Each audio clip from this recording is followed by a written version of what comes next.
Jón Þór Þorsteinsson var auðvitað í markinu í fyrri hálfleik og varði bara vel. Haukar og Fram mættust í stórleik þriðju umferðar.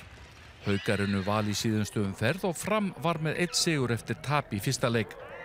Á endanum skildu liðin jöfn eftir dúndurleik. Það var ekki auðvelt verk hjá Stjörnuna að mæta IBVF í Eyjum. Garðabæjarliðið hafði tapað báðum leikjum sínum. Leikurinn var spennandi, en IBVF sigldi fram úr í lokin með frábærum endaspretti. ÍR tók á móti Íslandsmeisturum Vals. Breiðholtsliðið hefur farið feikilega vel af stað. Valur hefur hikst af. Það var hins vegar engin spurning hvorum eigi sigurinn lenti.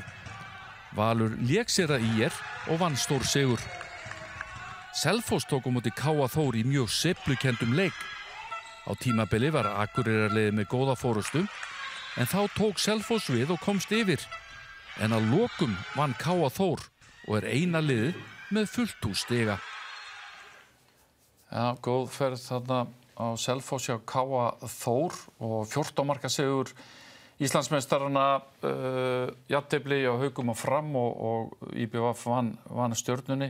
Jón Þór Þorsteinsson var auðvitað í markinu í fyrri hálfleik og varði bara vel.